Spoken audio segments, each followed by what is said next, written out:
ಏನು ಇವತ್ತು ಈ ಶುಭ ಸಂಜೆಯ ನಮ್ಮ ಈ ವೇದಿಕೆಯ ಅಧ್ಯಕ್ಷರು, ಎಲ್ಲ ಕಂಪನಿಗಳ ನಿರ್ದೇಶಕರು ಆದಂಥ ಶ್ರೀಯುತ ಬಲರಾಮ್ ಅವರೇ,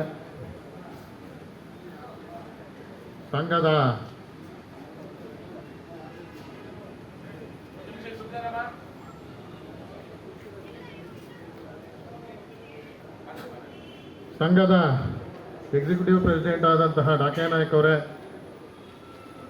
ಹಿರಿಯ ಉಪಾಧ್ಯಕ್ಷರಾದಂತಹ ಅಶ್ವತ್ಥಪ್ಪ ಅವರೇ, ಏನಿವತ್ತು ಹುಟ್ಟು ಹಬ್ಬವನ್ನು ಆಚರಿಸ್ಕೊಳ್ತಾ ಇರತಕ್ಕಂಥ ಸ್ನೇಹಿತರು, ನಮ್ಮ ಸಂಘದ ಪ್ರಧಾನ ಕಾರ್ಯದರ್ಶಿಗಳು ಆದಂತಹ ಶಿವರಾಮ್ ಅವರೇ, ಸಂಘದ ಸಹಖಜಾಂಚಿಗಳಾದಂತಹ ಅಬೀನ್ ಅವರೇ, ಎಲ್ಲ ಉಪಾಧ್ಯಕ್ಷರುಗಳೇ, ಎಲ್ಲ ಅಧಿಕ ಕಾರ್ಯದರ್ಶಿಗಳೇ, ಸಹ ಮತ್ತು ಉಪ ಕಾರ್ಯದರ್ಶಿಗಳೇ, ಸಂಘಟನಾ ಕಾರ್ಯದರ್ಶಿಗಳೇ, ಎಲ್ಲ ಲೋಕಲ್ ಕಮಿಟಿ ಎಲ್ಲ ಪದಾಧಿಕಾರಿಗಳೇ, ಪ್ರಾಥಮಿಕ ಸಮಿತಿ ಎಲ್ಲ ಹಂತದ ಪದಾಧಿಕಾರಿಗಳೇ, ನನ್ನ ನೆಚ್ಚಿನ ನೌಕರ ಬಂಧು ಭಗಿನಿಯರೇ, ಒಂದು ನಿಮಿಷ, ಒಂದು 5-10 ನಿಮಿಷದಲ್ಲಿ ಮುಗಿದೋಗುತ್ತೆ.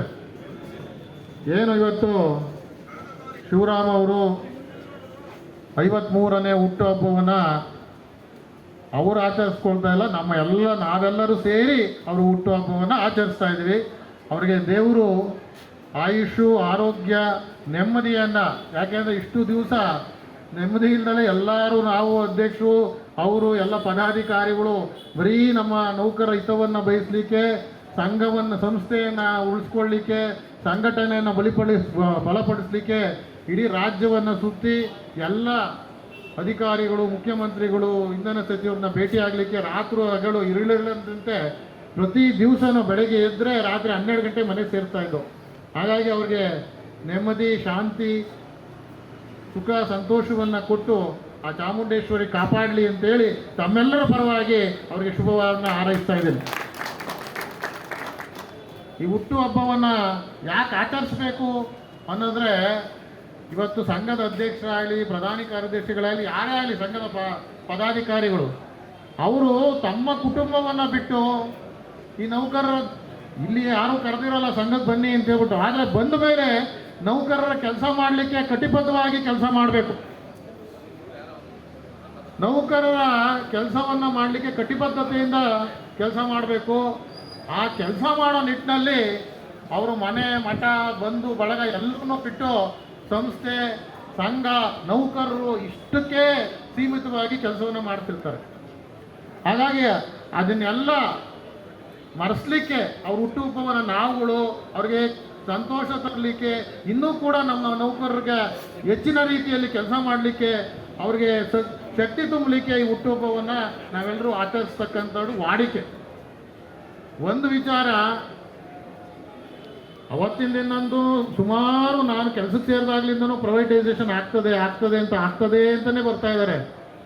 ನಮ್ಮ ಹಿಂದೆ ಇದ್ದಂಥ ಕೆಲವರು, ನಾನು ಹೇಳೋದು ಬೇಡ ಹೆಸರುಗಳು, ನಮ್ಮ ಸಂಘದಲ್ಲಿರ್ತಕ್ಕಂಥವ್ರು, ನಾನು ಹೋದ ಮೇಲೆ ಇನ್ನು 6 ತಿಂಗಳಲ್ಲಿ ಸಂಘ ಈ ಸಂಸ್ಥೆ ಮುಚ್ಚೋಗ್ಬಿಡುತ್ತೆ ಅಂತಿದ್ರು, ಇನ್ನೊಬ್ರು ಇನ್ನೊಂದು 3 ತಿಂಗಳಲ್ಲಿ ಮುಚ್ಚೋಗ್ಬಿಡುತ್ತೆ ಅಂತ ಹೇಳ್ತಿದ್ರು.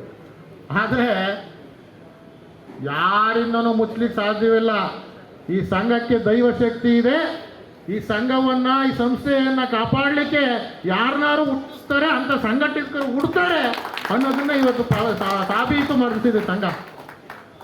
ಒಂದು ವಿಚಾರ ಹೇಳ್ತಾರೆ, ಒಂದು ಉದಾಹರಣೆ, ಸಣ್ಣ ಕಥೆ ನಾನು ಯಾವಾಗಲೂ ಯಾವುದಾದ್ರೂ ಫಂಕ್ಷನಲ್ಲಿ ಹೇಳ್ತಿರ್ತೀನಿ. ಶ್ರೀಕೃಷ್ಣ ಮಾಯಾವಿ. ಶ್ರೀಕೃಷ್ಣನಿಗೆ ಜ್ವರ ಬಂದ್ಬಿಡುತ್ತೆ, ವಿಪರೀತವಾದಂಥ ಜ್ವರ. ಹೌದು, ಅಂದರೆ ಮಾಯಾವಿ, ಗೊತ್ತಾಗಬೇಕಲ್ಲ ಯಾರು ಏನು ಅಂತ ಹೇಳ್ಬಿಟ್ಟು. ಹಾಗಾಗಿ ರಾಜವೈದ್ಯರು ಇರ್ತಾರೆ. ರಾಜವೈದ್ಯರಿದ್ದಾಗ ಅವ್ರ ಹತ್ರ ಕರ್ಕೊಬಂದು ಕೃಷ್ಣನನ್ನ ಪರೀಕ್ಷೆ ಮಾಡ್ತಾರೆ. ಕೃಷ್ಣ ವಿಪರೀತ ಜ್ವರದಲ್ಲಿ ಮನಸ್ಸಿಗೆ ವ್ಯತ್ಯಾಸ ಕೊಡ್ಕೊಂಡು ಮಲ್ಕೊಂಡಿರ್ತಾನೆ. ಅವ್ರು ರಾಜವೈದ್ಯರು ಹೇಳ್ತಾರೆ, ಮಂತ್ರಿ ಬಂದು, ಯಾರು ಅತಿಯಾಗಿ ಕೃಷ್ಣನನ್ನು ಪ್ರೀತಿಸ್ತಾರೆ, ಅವರ ಕೆಲಸ ಕಾರ್ಯಗಳನ್ನ ಪ್ರೀತಿಸ್ತಾರೆ, ಅವನ ಸಿದ್ಧಾಂತವನ್ನು ಪ್ರೀತಿಸ್ತಾರೆ, ಅವರ ಕಾಲಡಿಯ ಮಣ್ಣನ್ನು ತಂದು ಗಂಧವನ್ನು ಅಲ್ಲಿ ಬೆರೆಸಿ ಅವನ ಎದೆಗೆ ಹಚ್ಚಿದರೆ ಈ ಜ್ವರ ವಾಸಿ ಆಗ್ತದೆ ಅಂತ. ಅಂದರೆ ಒಂದು ಏನು ಗೊತ್ತು ಕೃಷ್ಣನಿಗೆ ಯಾರು ಪ್ರಿಯರು ಯಾರು ಪ್ರಿಯರಿಲ್ಲ ಅನ್ನೋದು ತಿಳ್ಕೋಬೇಕು ಅಂತ. ರುಕ್ಮಿಣಿ ಹತ್ರ ಹೋಗ್ತಾರೆ. ರುಕ್ಮಿಣಿ ಇಲ್ಲ ಇಲ್ಲ ಅಲ್ಲ, ನನ್ನ ಕಾಲಿನ ಧೂಳನ್ನೇನಾದರೂ ಕೊಟ್ಟರೆ ನನ್ನ ನರಕ ಪ್ರಾಪ್ತವಾಗ್ತದೆ, ನಾನಾಗಲ್ಲ. ಹಾಗೆ ಸತ್ಯಭಾಮನ ಹತ್ರ ಹೋಗ್ತಾರೆ ಮಂತ್ರಿಗಳು. ಹೀಗೆ ಕೃಷ್ಣನಿಗೆ ವಿಪರೀತವಾದಂಥ ಜ್ವರ ಬಂದಿದೆ, ನಿನ್ನ ಕಾಲಿನ ಪಾತ್ರ ಮಂಡನ್ನು ಕೊಡು, ಅದನ್ನು ಹಚ್ಚಿದರೆ ರಾಜವೈದ್ಯರು ಹೇಳಿದರೆ ವಾಸಿ ಆಗ್ತದೆ ಅಂತ ಹೇಳ್ಬಿಟ್ಟು.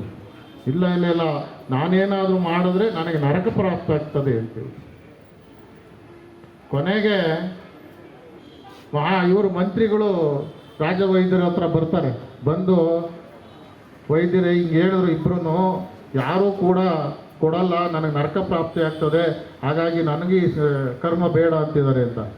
ಅವರು ರಾಜವೈದ್ಯರು ಮಂತ್ರಿಯ ಕಿವಿಗೆ ಹೋಗಿ ಒಂದು ವಿಚಾರ ಹೇಳ್ತಾರೆ, ಹೋಗು ಇಂಥವ್ರ ಹತ್ರ ಅಲ್ಲಿ ಸಿಗುತ್ತೆ ಅಂತ.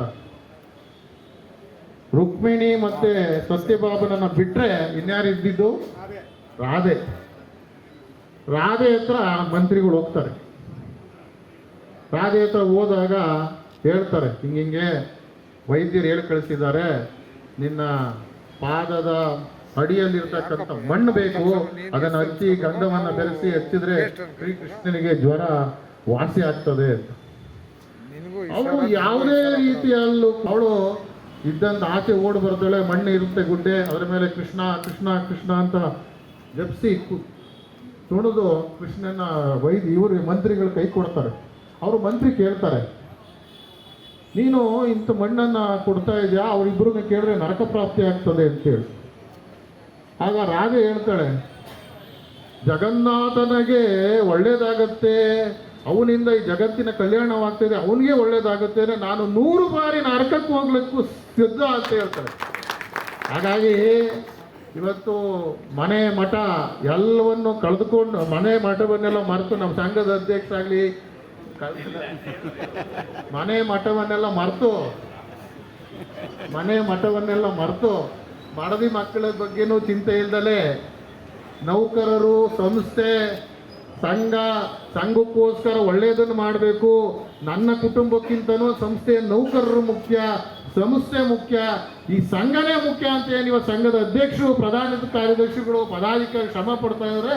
ಅದು ಇದೇ ಉದ್ದೇಶಕ್ಕೋಸ್ಕರ ತನ್ನ ಕುಟುಂಬವನ್ನು ಮರೆತು ನೌಕರಿಗೆ ಒಳಿತಾಗಲಿ ಅಂತ ಹೇಳ್ಬಿಟ್ಟು ಇಷ್ಟು ಕಷ್ಟಪಡ್ತಾ ಇದ್ದಾರೆ. ಹಾಗೆ